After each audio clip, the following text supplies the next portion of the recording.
Hello मेरे भाई, कैसे हैं आप सभी? कैसे हैं? मस्त है भाई, बढ़िया से कर रहे होंगे। ठीक है ना। ये इससे पहले वाला वीडियो आप देख चुके होंगे। आज हम लेकर आ गए हैं उसकी आगे के टॉपिक को समझाएंगे मेरे भाई, कि नहीं। आज हम लोग क्या पढ़ेंगे पता है? क्रांति को पूर्ण आंतरिक परावर्तन और लेंस के बारे में। लेंस को चर्चा करेंगे मेरे भाई। बहुत दिनों से लेंस लेंस लेंस ही तो इंपॉर्टेंट है, इसमें लेंस को देखना है। पहले हम लोग पढ़ लेंगे क्रांति कोण, फिर उसके पहले बाद पढ़ेंगे पूर्ण आंतरिक परावर्तन, उसका उदाहरण देख लेंगे। फिर उसके बाद लेंस पे, लेंस के बाद इमेज प्रतिबिंब बनाने सीख लेंगे। पूरा कंप्लीट हो जाएगा ये चैप्टर ही। फिर उसके बाद न्यूमेरिकल ना। तो चलिए स्टार्ट कर देते हैं क्रांति कोण समझाने। तो पहले क्रांति कोण को देखने से पहले नाम पहले समझिए। ये हमने लिख दिया है क्रांति कोण। इसको बोलते हैं इंग्लिश में क्रिटिकल एंगल ना, क्रिटिकल एंगल बोलते हैं। देखिए अब इसको हम समझा दें। पहले अपवर्तन का नियम पढ़े, अपवर्तन का नियम पढ़े ना। अरे कोई प्रकाश किरण आ रही है, विरल से सघन में आ रही है तो अविलंब की तरफ झुक रही है, सघन से विरल तो अविलंब से दूर हट रही है। ये सब तो पढ़े हो अपवर्तन में। तो उसी तरह क्या है, हम क्रांति कोण में क्या होता है कि जब कोई प्रकाश किरण सघन माध्यम से विरल माध्यम में आएगी। कहां से? सघन माध्यम से विरल माध्यम में आएगी, सघन माध्यम से विरल माध्यम पर। तो ऊपर वाला क्या होता है? आपतन कोण होता है, और नीचे वाला होता है अपवर्तन कोण। आपतन कोण कितना होगा? वह मान जो कि अपवर्तन कोण 90 डिग्री बना दे। कितना? 90 डिग्री बना दे, उसको ही हम लोग बोलते हैं क्रांति कोण बोलते हैं। ये तो मेरा भाई डिफिनेशन, ये तो बोलने से हुआ, डिफिनेशन हुआ। आप सुन लिए होंगे, आपको थोड़ी सी बात समझ में आई होगी, थोड़ी सी नहीं आई होगी। इसका में मुझे मालूम है कि थोड़ा सा आया, थोड़ा सा नहीं आया, लेकिन अब वो हम आपको यहाँ पे समझाएंगे, पूरी बात समझ में आएगा। देखना, देखो पहले ऐसे यहाँ पे ऐसे बना दो, एक पृष्ठ बना दो, एक ये बना दो, एक सतह बना दो। ठीक, वो ऊपर रहेगा सघन माध्यम। अब कहोगे यहाँ से समझ में आ रहा है मुझे कि सघन माध्यम कर दिए, ठीक है। और नीचे हम विरल माध्यम ले लिए। कहोगे सर ये भी आ रहा है, ये भी आ रहा है, दोनों से आ रहा है, यहाँ तक सही चल रहे हैं। आगे बढ़िए। देखो क्रांति कोण में क्या होता है? सघन माध्यम से विरल माध्यम में आता है। याद रखना बस ये बात, सघन माध्यम है। अगर ये माध्यम विरल नहीं रहता, सघन ही रहता, तो सुनो सघन है तो जब सघन में एकदम जैसे है तैसे ही जाती कि नहीं? वैसे ही जाती ना, ऐसी ऐसी ऐसी ऐसी आगे बढ़ती, ऐसी आगे बढ़ती रहती। बिल्कुल क्लियर है, कोई बात की दिक्कत नहीं है। लेकिन अपवर्तन वाले में क्या पढ़कर आए हो? इससे पहले वाले वीडियो में क्या पढ़कर आए हो कि सघन माध्यम से विरल माध्यम में आती है तो ये तुम्हारा अविलंब है। क्या है? अविलंब है। तो अविलंब से क्या होता है? दूर हटता है कि नहीं हटता है? बताओ जल्दी, बताओ। तो हटता है ना, अविलंब से दूर हटता है। तो ये अविलंब से दूर हट गया। क्लियर? यहां तक क्लियर है? बोलो जल्दी, क्लियर है कि नहीं है? क्लियर? अब सुनो, हमारा यहाँ पे कोण कौन सा कोण होता है ये पर बताओ। भूलना नहीं है, भूलना नहीं है, बिल्कुल नहीं भूलना है ना, तो बड़ी मार मारोगे जी भूलोगे तो। यहाँ पे ये कोण कौन सा होता है? आपतन कोण। इसको बोलते हैं आपतन कोण। आपतन कोण, आपतन कोण बोलते हैं, आपतन कोण, आपतन कोण बोलते हैं, आपतन कोण। फिर उसके बाद यहाँ पे ये वाला कोण होता है, इसको क्या बोलते हैं हम लोग? अपवर्तन कोण। क्या बोलते हैं मेरे भाई? अपवर्तन कोण। क्या बोलते हैं? अपवर्तन कोण।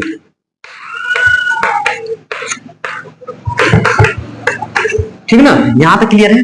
अब देखो यहां तक क्लियर है ना। यहां तो पहली वाली बात है, पीछे वाली बात है, क्लियर वाला पिछले वाले वीडियो में हमने बनाया था, बताया था सब।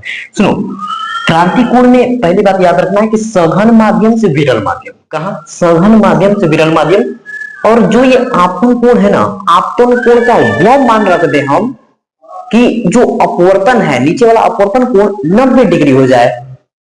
सर बात मुंह से बोल रहे हैं, थोड़ा थोड़ा समझ में आ रहा है, लेकिन पूरी तरह से नहीं समझ में आ रहा है, मुझे मालूम है। आओ इधर, पूरी बात समझा रहे हैं। देखो यहाँ पे ऐसे हम इतना लिए, इतना एंगल है तो इतना अपवर्तन है। क्लियर? अब थोड़ा सा हम कहने की और इधर ले गए तो ये और थोड़ा सा इधर होगा जी। क्लियर? थोड़ा सा और कोण बढ़ेगा, बनेगा कि नहीं बढ़ेगा?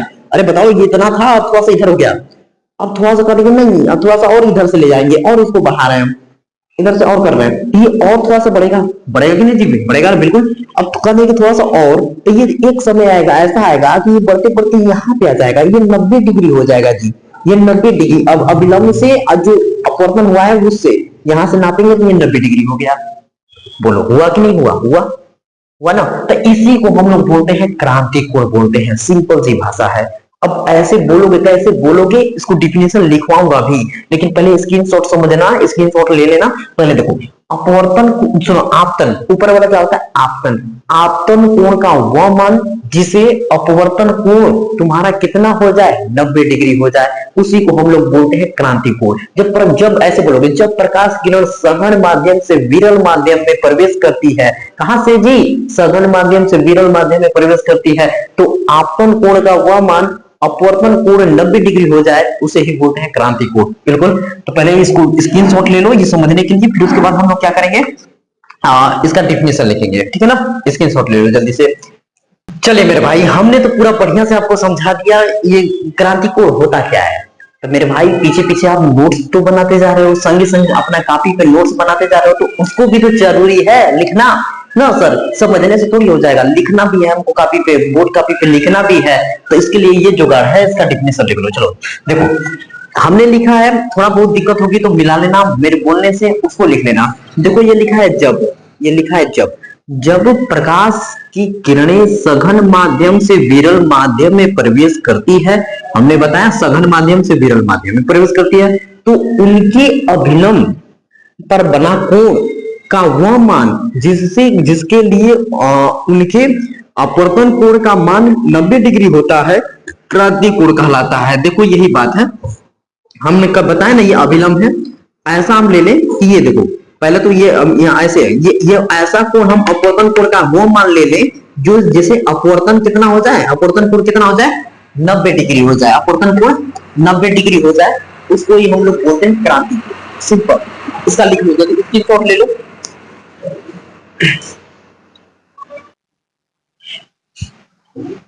अब हम लोग देख लेंगे कि कुछ पदार्थों का क्रांति कोण। मेरे भाई यहाँ लिखा है, ये कुछ लिखा है, इसमें कोई बात की दिक्कत नहीं है। कुछ पदार्थों, यहाँ लिखा है पदार्थों का क्रांति कोण। देखो पहले समझना, ये 3-4 है, इनको याद रखना है ना, इंपॉर्टेंट होते हैं, याद रखना है। देखो पानी का क्या रखना, याद रखना है, क्रांति कोण कितना होता है, तो 48.75 डिग्री होता है। कितना होता है मेरे भाई? 48.75 डिग्री होता है। फिर उसके बाद हम फ्लीट कांच बोले, फ्लीट कांच कितना होता है, 37.31 डिग्री होता है। कितना? 37.31, याद रखना है, कोई बात की दिक्कत नहीं। क्राउन कांच होता है कितना, 41.14 डिग्री होता है, क्राउन कांच का होता है। क्लियर? हीरे का ज्यादा इंपॉर्टेंट है, क्रांति कोण याद रखना कि 24.41 डिग्री होता है हीरे का। ठीक, बहुत बढ़िया। फिर से एक बार देख लेते हैं कि पानी का कितना है, 48.75 डिग्री है। फील्ड कांच के लिए देख लेंगे 37.31 है। फिर उसके बाद क्राउन कांच का देख लेंगे 41.14 डिग्री है। फिर नहीं, हीरे का देख लेंगे 24.41 डिग्री है। ठीक, कंप्लीट। अब हम लोग आ जाएंगे पूर्ण आंतरिक परावर्तन, उसको हम लोग समझेंगे, बहुत इंपॉर्टेंट है, मजेदार है, और उसका एग्जाम्पल तो और ही मजेदार है। तो पहले इसको करेंगे रफ, तो उसके बाद हम हेडिंग डालेंगे, फिर उसके बाद हम बढ़िया से समझाएंगे। तो पहले इसको स्क्रीनशॉट ले लो, हट जाते हैं।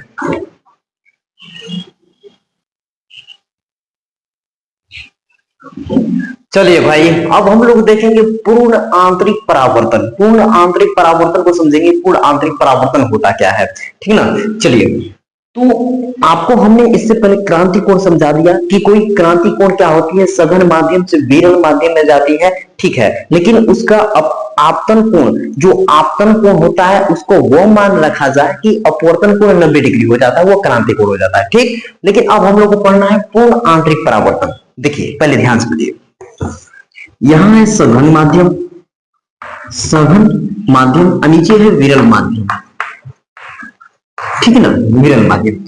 अब हम ये जानते हैं कि ये हमारा कोई प्रकाश किरणें आती है, कोई प्रकाश किरणें आती है, ठीक है ना, सघन माध्यम से, और ये है अभिलंब। तो यह सीधा जाती, ये सीधा जाती, अगर यह सघन है, ये भी सघन आता तो सीधा ही जाती, लेकिन अभिलंब से दूर हट जाती है। ये इतना बात हम लोग को क्लियर है, ये बात हम लोग जान रहे हैं कि विरल अभिलंब से दूर हटती है, ठीक है ना, ये बात हम लोग को मालूम है, ये बात मालूम है। अब इसको हम थोड़ा सा और बढ़ा रहे थे, तो थोड़ा सा और बढ़ रहा था।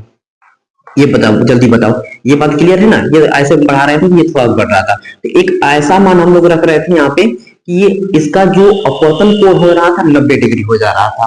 क्लियर? अपवर्तन डिग्री हो जा रहा था 90 डिग्री, तो वो क्रांति कोण कहला रहा था। अब पूर्ण आंतरिक परावर्तन में क्या होता है कि आपतन कोण का वो मान रखा जाए कि वो क्रांति कोण जो है ना, वो क्रांति कोण से और बढ़ जाए, क्रांति कोण से और बढ़ जाए, मतलब और बड़ा हो जाए, तो क्रांति कोण से बढ़ के वो इसमें ही जाएगा।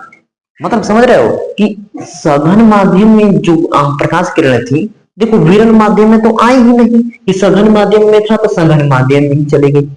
जब कोई किरण, प्रकाशीय किरण सघन माध्यम में गई तो सघन माध्यम में ही रह गई। समझ रहे हो, इसमें विरल माध्यम में बाहर कहां निकली बताओ, 90 डिग्री से और पार हो गया, ये सघन माध्यम है तो सघन माध्यम में ही रह गया ना। तो ये क्या है, पूर्ण आंतरिक परावर्तन है, इसी को बोलते हैं टोटल इंटरनल रिफ्लेक्शन। समझे कि प्रकाश किरणें जब थी सघन माध्यम से विरल माध्यम में थी तो अपवर्तन है।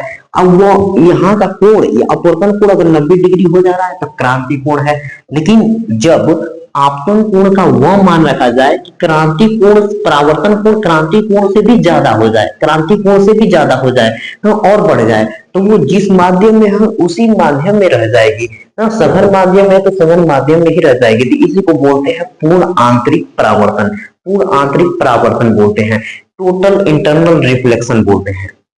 एग्जाम्पल, अरे मेरे भाई हीरा, हीरा देखो ना, हीरा, हीरा में क्या होता है, उसमें सघन होता है कि नहीं सघन होता है, सघन, उसमें प्रकाश की किरणें चली जाती हैं तो उसमें क्या होता है, एकदम उसी में रिफ्लेक्ट करती है, चारों तरफ घूमती रहती है, चारों तरफ घूमती रहती है, तो इसीलिए हीरा हमें चमकता है, चमकता हुआ दिखता है। बात समझे, बिल्कुल समझे। ये रहा इसका, तो पहले समझा दिया हमने ऐसे होता है। तो अब इसको हम डिफिनेशन के रूप में लेकर आएंगे, डिफिनेशन लिखवा दे रहे हैं इसका, ठीक है ना। तो पहले इसको स्क्रीनशॉट लेना चाहते हो तो स्क्रीनशॉट ले लो। देखो हम बता रहे हैं कैसे, इसको मत लो, ये ऐसे करो, ये मत बनाओ, ऐसे बनाओ कि हमारा जो कोई भी प्रकाश किरणें हैं आके आती थोड़ी है उसमें, लेकिन विरल में नहीं जा रही है, सघन में ही, सघन में ही चली जा रही है। और ये कोण है और ये हमारा कोण है, बड़ा वाला कोण है, ये सघन माध्यम का ही है कि नहीं। तो इसको ही बोलते हैं हम लोग क्या, कि पूर्ण आंतरिक परावर्तन। इसको लिख लो, चाहे स्क्रीनशॉट ले लो। अब इसके बाद हम कर देते हैं रफ, थोड़ा थोड़ा समझने के लिए ये बना लेना, समझे, थोड़ा सा बना लोगे ये ना तो सही रहेगा, ताकि समझ में आए, ताकि समझ में आए ना। लेकिन मेन ये बनाना, ये तीर इसको बनाना और तीर इसको बना लेना कि ये वाला हमारा ज्यादा पड़ गया है, यहाँ पे जो होता है क्रांति कोण वाला होता है कि नहीं, क्लियर है। ठीक, तो पहले जल्दी से स्क्रीनशॉट ले लो, उसके बाद डिफिनेशन। चलिए मेरे भाई, अब पूर्ण आंतरिक परावर्तन को हमने समझा दिया कि अब क्या क्या होता है, उसी को हम डिफिनेशन में लिख कर लेकर आए हैं, उसको हम समझा दे रहे हैं। देखो पहले कैसे लिखोगे, ये देखो कि प्रकाश की किरणों द्वारा सघन माध्यम से, अरे बताया ना मैंने कि देखो यहाँ पे थोड़ा सा क्या करें, कहाँ बताते रहे, यहाँ बताते रहे ऐसे कि देखो जैसे सघन माध्यम है, ऊपर जहाँ है ये सघन माध्यम, सघन, और नीचे है विरल। ये बात क्लियर है, ये जानते हो। अब वही जो क्रांति कोण से, यहाँ क्रांति कोण हो रहा था 90 डिग्री पे, क्रांति कोण से ज्यादा हो जा रहा है। तो देखो अब समझाएंगे यहाँ पे, प्रकाश की किरणें द्वारा सघन माध्यम से विरल माध्यम में प्रवेश करते समय, सघन माध्यम से विरल माध्यम में प्रवेश करते समय, देखो यहाँ विरल में जाने से पहले, प्रवेश करने से करते समय यदि आपतन कोण का मान क्रांति कोण से भी, क्रांति कोण से भी अधिक हो जाए तो प्रकाश की किरणें विरल माध्यम से, विरल माध्यम में प्रवेश नहीं करती है। देखो आपतन कोण का वह मान रख देना, आपतन कोण का वह मान रख दे जो हमारा अपवर्तन कोण 90 डिग्री क्रांति कोण हो रहा था, क्रांति कोण, वो क्रांति कोण से भी ज्यादा हो जाए। यही बात तो है, क्रांति कोण से देखो 90 डिग्री पे यहाँ बनता है, क्रांति कोण से भी ज्यादा हो गया, क्रांति कोण से अधिक हो जाए तो प्रकाश की जो किरणें हैं विरल माध्यम में प्रवेश नहीं करती। देखो यहाँ विरल माध्यम में गया नहीं, सघन माध्यम में था तो सघन माध्यम में ही रह गया कि नहीं। तो इसके बाद ये परावर्तित होकर सघन माध्यम में ही लौट जाए, तो इस परावर्तन कोण का ना, इस परावर्तन को पूर्ण आंतरिक परावर्तन कहा जाता है। देखो सिंपल है, बिल्कुल सिंपल है, आसान भाषा में लिख कर लेकर आए हैं, इसमें कोई बात की दिक्कत नहीं है। स्क्रीनशॉट ले लो, याद भी हो जाएगा, बिल्कुल याद हो जाएगा। स्क्रीनशॉट ले लो मेरा भाई। अब हम लोग ये भी समझाने के लिए समझा दिए, डिफिनेशन समझा दिए, और उदाहरण पे आएंगे, तो पहले स्क्रीनशॉट ले इसको।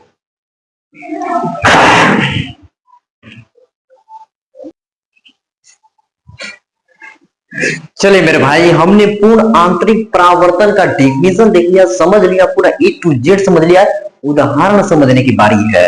देखो मेन काम तो उदाहरण ही समझना है ना, उदाहरण कैसे समझोगे, ये देखो पहली बात, पहला उदाहरण में क्या है कि हीरे का चमकना। ये देखो मेन एग्जांपल है हीरे का चमकना। मेरे भाई हीरा चमकता है कैसे चमकता है मालूम है कभी? देखो हीरा चमकने का कारण क्या होता है कि देखो जैसे ये हीरा है ना, हीरा हीरा एक सघन माध्यम है। क्या है? सघन। और वायु के अपेक्षा देखो ये हीरा कितना कठोर है, बिल्कुल कठोर है। हीरा और ये वायु दोनों को कंपेयर किया जाए, देखो ये हीरा है, नीचे वायु है, तो ये हीरा तुम्हारा क्या हो जाएगा? सघन माध्यम हो जाएगा कि नहीं? बोलो सघन। और नीचे जो बाहर वाला वायु है क्या है? विरल है। बिल्कुल यही है, यही है ना। हम लोग पूर्ण आंतरिक परावर्तन का यही पढ़े हैं कि जब कोई प्रकाश किरण सघन माध्यम में आती है तो एक समय ऐसे सघन माध्यम में आने के बाद वो क्रांति कोण से जिसका अपवर्तन कोण होता है क्रांति कोण से भी ज्यादा हो जाता है, तो वो जो सघन माध्यम में है तो सघन माध्यम में ही रह जाती है, विरल माध्यम में निकलती ही नहीं है, तो उसको ही तो पूर्ण आंतरिक परावर्तन करते हैं। तो सर ये सघन माध्यम है, अगर ये हीरा है तो हीरा में प्रकाश की किरणें आई लेकिन वो अंदर ही क्या करी? चारों तरफ रिफ्लेक्ट कर रही है, रिफ्लेक्ट कर रही है मतलब परावर्तित कर रही है, तो उसमें ही टकरा के वो इधर उधर उधर लड़ रही है, चारों तरफ लड़ रही है। इसलिए देखने में हीरा क्या होता है? चमकता है, विरल में बाहर नहीं निकलता है, तो चमकता हुआ नजर आता है हीरा। तो सबसे पहले उदाहरण ये हो गया पूर्ण आंतरिक परावर्तन का, हीरे का चमकना। क्लियर? मस्त। अब देखो ये खतरनाक सा एग्जांपल एक और है, मरुभूमि। देखो ये मरुभूमि में मृगमरीचिका, रेगिस्तान में तो ज्यादा तौर से होता है। क्या होता है रेगिस्तान में? जैसे कि रेगिस्तान के समय देखो मेरे भाई, रेगिस्तान में गर्मियों के समय, वो गर्मियों के समय क्या होता है? देखो ये हम ऐसे एग्जांपल के लिए हम फिगर बना दिए कि ये रेगिस्तान है, ठीक है ना। यहाँ पे चारों तरफ बालू है, बहुत ही बालू है, ठीक है, बालू है, बालू है, ठीक, बालू है, समझ गए। तो इसमें पेड़ है ना, पेड़ उल्टा नजर आता है, उल्टा नजर मत जैसे ऐसे नजर आता है जैसे कि जैसे कुछ दूर तालाब है और तालाब में पेड़ का परछाई बन रहा है, तो उसका पानी है, हमको लगता है तभी तो कहते कि पानी है तभी उसका परछाई बन रहा होगा, ऐसा।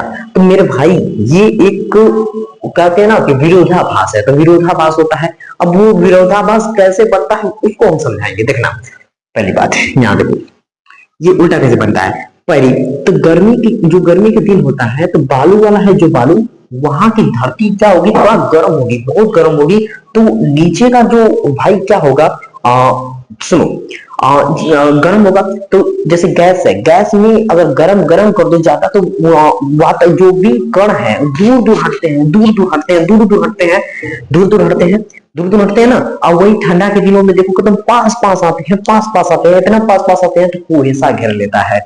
अब वही गर्मियों के दिनों में कुहेसा दूर दूर तक नहीं दिखता है, क्यों? क्योंकि उसके जो वातावरण में जो कण है गर्मी के दिनों में दूर दूर भागे रहते हैं और ठंडियों के दिनों में पास पास आ जाते हैं, तो वो हो जाता है। तो देखो पास पास आ जाना मतलब सघन माध्यम, दूर दूर भाग जाना मतलब विरल माध्यम, ऐसा समझो। समझ रहे हो?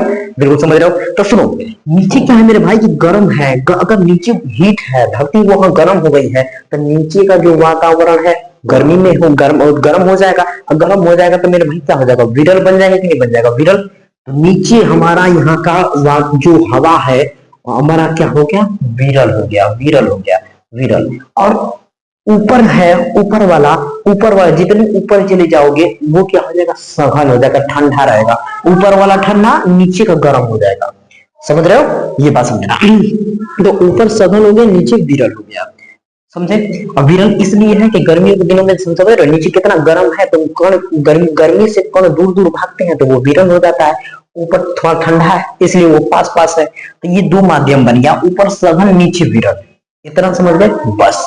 अब देखो जैसे प्रकाश किरणें हैं तो कैसे हम लोग ये वाला कंसेप्ट जानते हैं ना कि सघन, यहां लिख दिया सघन, सघन और नीचे लिख दिया विरल, विरल। अगर कोई प्रकाश किरण सघन माध्यम से विरल माध्यम में जाती है, विरल माध्यम में जाती है तो अविलंब से दूर हटती है, अविलंब से दूर हटती है जी, अविलंब जितना रहता है उससे दूर हट जाती है, अपने पास से और दूर हट जाती है। इतना बात जानते हैं। तो ऊपर सघन है, नीचे विरल है, तो देखो यहाँ अविलंब खींच दिया है, अविलंब इसको जाना था सीधा, लेकिन वो थोड़ा सा अविलंब से दूर हटी कि नहीं हटी? देखो अविलंब से दूर हटी ना, ये सीधा जाती है, ऐसे जाती है, लेकिन अविलंब से दूर हटी। भाई जितना नीचे आते जाएंगे, नीचे आते जाएंगे विरल होता जाएगा, ऊपर चले जाएंगे सघन होता जाएगा, नीचे आएंगे विरल होता जाएगा। देखो नीचे आ रहा है तो देखो विरल हो रहा है तो अविलंब से दूर हटा, थोड़ा सा और इधर आके देख रहे हैं, देखो इसको ऐसे जाना चाहिए था लेकिन अविलंब से दूर हटा, हटा कि नहीं? अविलंब से दूर हटा कि नहीं? यहाँ नीचे आना चाहिए था, देखो इसको ऐसे जाना चाहिए था, अविलंब से दूर हटा कि नहीं हटा? हटा ना। तो अब देखो अब देखो नीचे यहाँ पे यहाँ पे ऐसा आ गया बीच वाला पॉइंट। अब हमारा क्या हो गया ये सघन सब विरल माध्यम हो गया। अब विरल माध्यम से अब सघन माध्यम में जाएगी, उल्टा वापस जा रही है, उल्टा वापस जा रही है। तो देखो यहाँ पे यहाँ हमारा विरल है, हमारा विरल है। हम ऐसे कीजिए, अगर हमारा विरल है तो हमको ये क्या होना चाहिए, ये हम ऐसे कर दें। तुमको ऐसे समझा रहे हैं, देखो इधर कि जब हमारा ये विरल है, पहले ऐसे समझोगे तब समझ पाओगे। ये विरल है, नीचे सघन है, सघन। अगर विरल माध्यम से आती है, ये अविलंब है, अगर सीधा जाती है तो सघन अविलंब की तरफ झुकती है कि नहीं झुकती है, बताओ। अविलंब की तरफ झुकती है। विरल से सघन में जाती है तो अविलंब की तरफ झुकती है ना, बिल्कुल। तो देखो ये हमारा ऐसे है, हम तुमको ऐसे समझा दे तो और ज्यादा बेटर समझ में पाओगे। दिख रहा कि अगर हम ऐसे ले जा रहे हैं तो ऐसे हम यहाँ खींच दें ऐसे, तो ये देखो इसको यहाँ पे ऐसे बता रहे हैं तो वो कैसे बेटर रहेगा। यहाँ पे ऐसे देखो, यहाँ पे अगर हम ऐसे ले जा रहे हैं तो ये हमारा अविलंब हो गया, ठीक है ना, अविलंब हो गया। अविलंब तो ये अविलंब हो गया, ये पृष्ठ है, यहाँ से हम अविलंब खींच लेंगे ऐसे। थोड़ा सा इधर दिक्कत हो रहा है, अगर हम ऐसे कर लें, ऐसे कर लें ना, ऐसे कर लें और इसको कर ले ऐसे, ये हमारा ये पृष्ठ हो गया, पृष्ठ हो गया। और ये पृष्ठ हो गया, इसको करें ऐसे अविलंब, यहाँ अविलंब खींच ले तो ये सीधा जाना चाहता लेकिन अविलंब की तरफ झुकेगा, ठीक है ना, सही तो है, बिल्कुल सही है। देखो देखो अब समझा रहा है, अगर हमारा ऐसे बना है, ये हमारा ये प्रकाश किरण जा रही है, अब विरल माध्यम से सघन माध्यम में वापस जा रही है, तो क्या हो रहा है देख रहे हो कि ये ऐसे है लेकिन इसको जाना चाहिए सीधे, लेकिन यहाँ से क्या हो गया, हमारा ये अविलंब खींचेंगे हम लोग, अविलंब ऐसे खींच लिया हमने, अविलंब खींच लिया तो अविलंब की तरफ झुकेगी, अविलंब की तरफ। देखो ये इसको सीधा जाना चाहती है लेकिन अविलंब की तरफ झुक रही है कि नहीं, वो झुक रही है, झुक रही है, झुक रही है, झुक रही है, झुक रही है, झुक रही है, झुक रही है, अविलंब की तरफ झुक रही है। जितना सघन के माध्यम की तरफ जा रही है उतना अविलंब की तरफ झुक रही है। अविलंब की तरफ झुक रही है कि नहीं झुक रही है, झुक रही है बिल्कुल कि नहीं। तो अविलंब की तरफ झुक रही है, तो हमको वहां दूर से खड़े होकर क्या नजर आता है पता है, वहां से ऐसे लगता है कि नीचे प्रतिबिंब जो यहाँ नीचे बन रहा है, ये प्रतिबिंब नीचे बना है, नीचे बना हुआ है, नीचे दिखाई दे रहा है प्रतिबिंब, लेकिन एक्चुअली में वो प्रतिबिंब ऊपर रहता है, वो पेड़ रहता है, पेड़ का प्रतिबिंब रहता है, वो नीचे वाला ये तो आभासी बन के आया रहता है उसका ऐसे। समझे, ये बात समझ गए तो मेरे भाई समझ गए होंगे, बिल्कुल समझ गए होंगे। ये हमारा मरुभूमि का मृग मरीचिका होता है, आभास होता है कि नीचे से प्रतिबिंब बनकर आया है, लेकिन एक्चुअली में ऊपर से प्रतिबिंब बना रहता है, वो ऐसे बनकर ऐसे जाता है, हम लोग को देखने में लगता है कि वो नीचे है, वो प्रतिबिंब है नीचे है, वो नीचे है, बना हुआ है, परछाई जैसा बना हुआ है, लग रहा है आगे पानी है तभी तो परछाई नीचे बना है, लेकिन वो आभासी होता है। क्लियर, बिल्कुल क्लियर। तो मेरे भाई समझ में आया तो बिल्कुल कंसेप्ट को क्लियर करें और वीडियो को लाइक करें। और नेक्स्ट टॉपिक पढ़ाने वाले हैं लेंस, तो पहले इसको जल्दी से स्क्रीनशॉट ले लो। हेलो मेरे भाई, एक और नए टॉपिक के साथ आ चुके हैं, जो कि टॉपिक का नाम है, देख रहे हो, ये वस्तु का रंग निर्धारण ना, वस्तु का रंग निर्धारण हम लोग समझेंगे, वस्तु का रंग निर्धारण क्या होता है, कैसे होता है रंग को निर्धारण। अब सुनो, ये देखो कि हम पढ़ने पहले डिफिनेशन इसका, किसी अपारदर्शी वस्तु का रंग उसके द्वारा परावर्तित किए गए प्रकाश पर निर्भर करता है। देखना, अब छोटी सी बात, पहले अपारदर्शी बताओ। अपारदर्शी, जो अपारदर्शी है, अपारदर्शी की मतलब इसकी कोई प्रकाश किरणें आई एक पार से दूसरे पार नहीं जा पाती हैं, बिल्कुल भी नहीं इंटर कर पाती हैं, उसको बोलते हैं अपारदर्शी। देखो जी, ये किताब है, ये किताब है, यहाँ टार्च जलाए तो ये टार्च जलाए तो ये टार्च, ये प्रकाश किरणें इधर ही रोक देगा, उधर नहीं जाने देगा, उधर नहीं जाने देगा, ये अपारदर्शी है। ये बात समझे।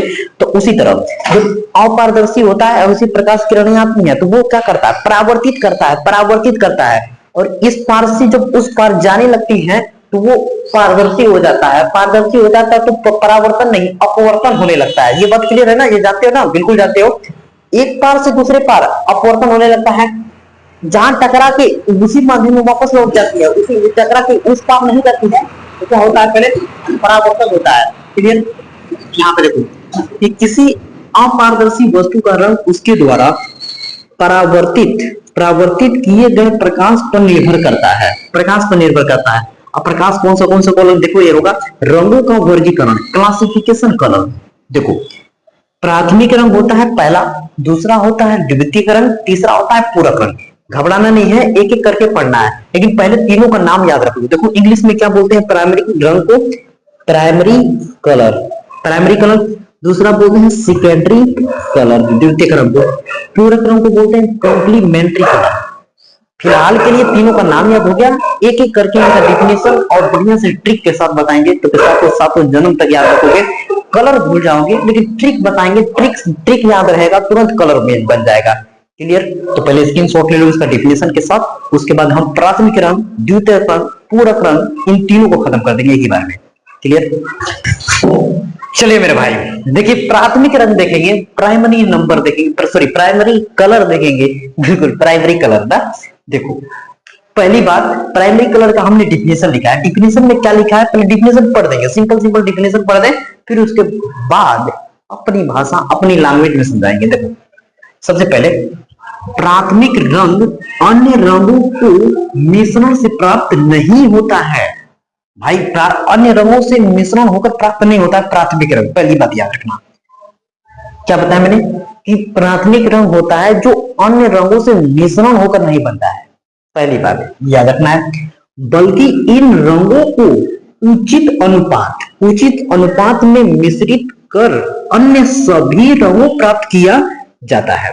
देखो जी, इन्हीं जो प्राथमिक रंग है ना, उनको क्या करते हैं, निश्चित अनुपात में मिलाकर बाकी सभी रंगों को बनाया जाता है, ये बात याद रखना। फिर उसके बाद प्रकाश के सातों रंग में से प्रकाश होता है, प्रकाश का किरणों प्रकाश है, उसमें कितने कलर होते हैं? 7 रंग होते हैं। 7 रंग होते हैं कि नहीं होते? बिल्कुल 7 रंग होते हैं। 7 रंग में से लाल, जिसको इंग्लिश में बोलते हैं रेड, हरा, जिसको इंग्लिश में बोलते हैं ग्रीन, एवं नीला क्या है? प्राथमिक रंग है। बिल्कुल समझे? देखो प्राथमिक रंग में हमारा कौन कौन आ जाते हैं? लाल, हरा, नीला। अब रही बात याद रखने की, ट्रिक कैसे याद रहेगा? देखो नहला याद रखना,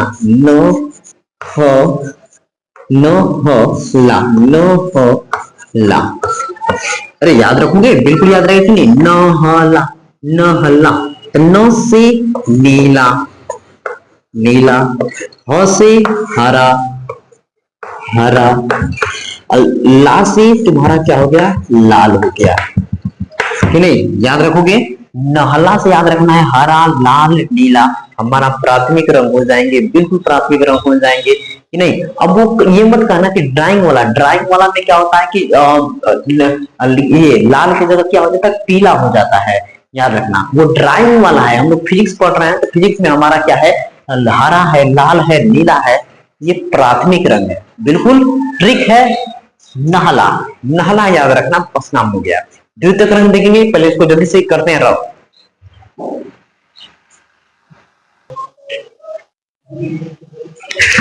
चलिए मेरे भाई, अब हम लोग देख लेंगे द्वितीयक रंग। द्वितीयक रंग क्या होता है? सेकेंडरी कलर बोलते हैं। तो पहले इसको देखो, डिफिनेशन समझो जी। देखो डिफिनेशन समझने से पहले हम अपने मुंह से ही बता देंगे जी, तो डिफिनेशन तो बाद में देखते रहना। देखो प्राथमिक रंग तुम्हारा नहला से याद रखते, नीला, हरा, लाल, नीला, हरा, लाल, तुम्हारा ये प्राथमिक रंग थे। तो प्राथमिक रंग में ही उनको मिलाओगे, कभी नीला को हरा से, कभी नीला को लाल से, कभी हरा को लाल से, कभी हरा को नीला से, कभी हरा को लाल से, कभी लाल को पीला नीला से, आपस में मिलाओगे तो यही सब तुम्हारा जो कलर बनेगा ना, वो द्वितीयक रंग हो जाएगा। समझे?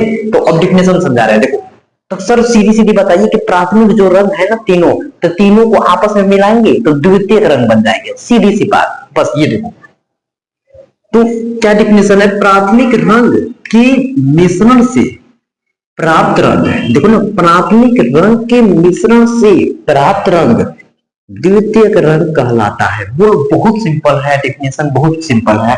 इन रंगों का संयोजन तथा उनसे प्राप्त रंग, देखो क्या है? ये है हरा रंग है, लाल, इन हरा और लाल मिला दिए तो पीला बन गया। पहली बात, हरा और लाल मिला दिए तो पीला बन गया, नीला और लाल बना दिए तो मैजेंटा बन गया, और नीला और हरा मिला दिए तो मोरपंखी बन गया।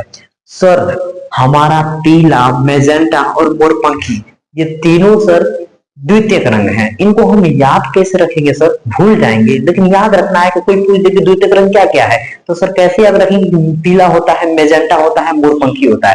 तो उसके लिए एक ट्रिक है, पी मजे मार के, पी मजे मार के द्वितीय रंग है, बिल्कुल है। देखो पी मजे मार के, तो देखो पी का मतलब है तुम्हारा क्या, पीला है मेरे भाई, पी का मतलब पीला।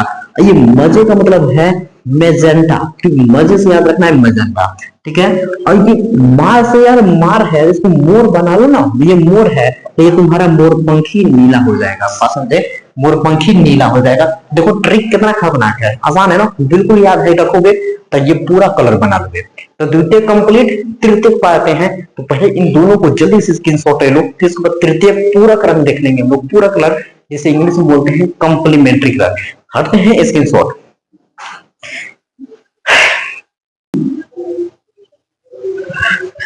मेरे भाई तृतीयक रंग जो है, तृतीयक रंग नहीं जी, प्राथमिक रंग, द्वितीयक रंग, तीसरा है पूरक रंग। पूरक रंग को भी देखते जाओ ना, ये छोटी सी टॉपिक को फिर छोड़ेंगे हम, बिल्कुल नहीं छोड़ेंगे जी। देखो पूरक रंग क्या है, हमारा प्राथमिक रंग, पहला जो प्राथमिक रंग है वो, और दूसरा ये द्वितीयक रंग है वो। पहला प्राथमिक और द्वितीयक रंगों का मिश्रण से प्राप्त रंग पूरक रंग कहलाता है। बिल्कुल याद होना चाहिए कि प्राथमिक रंग क्या है, मेरा ट्रिक क्या है, पहले रंग तो दूर की बात है, ट्रिक बताओ, नहला। और दूसरा ट्रिक क्या है कि पी मजे मार के, तो देखो अब कलर नहीं बता दोगे, नहला से नीला, लाल, हरा, और फिर उसके बाद दूसरे पी मजे मार के, पी से पीला है, मजे मतलब मेजेंटा है, मार का मतलब है मोर, मोर पंखी नीला। याद है कि नहीं, बिल्कुल याद है जी। तो देखो, तो उनको प्राथमिक और द्वितीयक रंग को मिलाएंगे तो हमारा जो दूसरा कलर बनेगा उसको ही बोलेंगे हमारा क्या है, पूरक रंग है। देखो एग्जांपल में देखो, लाल और मैजेंटा मिला रहे हैं तो सफेद रंग बन जा रहा है, बिल्कुल। नीला और लाल मिला दे रहे हैं, ये कैसे, नीला प्लस लाल, ये गलत हो गया यार, ये क्या है, नीला, हरा प्लस मेजेंटा है ना, हरा प्लस मेजेंटा है। इसको देखो, इसको हम लिख देंगे हरा प्लस मेजेंटा, लिखेंगे हरा प्लस मेजेंटा लिखेंगे ना, थोड़ा सा गलती हुआ यहाँ, हरा, हरा प्लस मेजेंटा, हरा प्लस मेजेंटा कौन सा कलर हो जाएगा, सफेद हो जाएगा। दोनों सफेद होता है, बिल्कुल, लाल और मेजेंटा मिलाएंगे सफेद, और हरा प्लस मेजेंटा मिलाएंगे सफेद। चेक करके देख सकते हो कलर मिला के मेरे भाई, इसमें कोई बात की दिक्कत नहीं है। तो हमारा कलर पूरा कंप्लीट हो चुका है। वीडियो पसंद आया तो मेरे भाई वीडियो को लाइक करें, चैनल को सब्सक्राइब करें। और कल कल क्या होगा, लेंस का टॉपिक स्टार्ट करेंगे। लेंस जिसके उत्तल लेंस, आउटर लेंस, दोनों का हम इमेज प्रतिबिंब बनाने सिखाएंगे, एक वीडियो में पूरा दोनों खत्म कर देंगे। उनको पहले ध्यान से, कल वाला लेक्चर इंपॉर्टेंट है, उसको देख लेना है। ये वाला ये भी इंपॉर्टेंट है, इसको पूरा कॉन्सेप्ट के साथ नोट्स बना लेना, ठीक है ना। और मिलते हैं नेक्स्ट टॉपिक के साथ, तब तक के लिए मेरे भाई जय हिंद, जय भारत।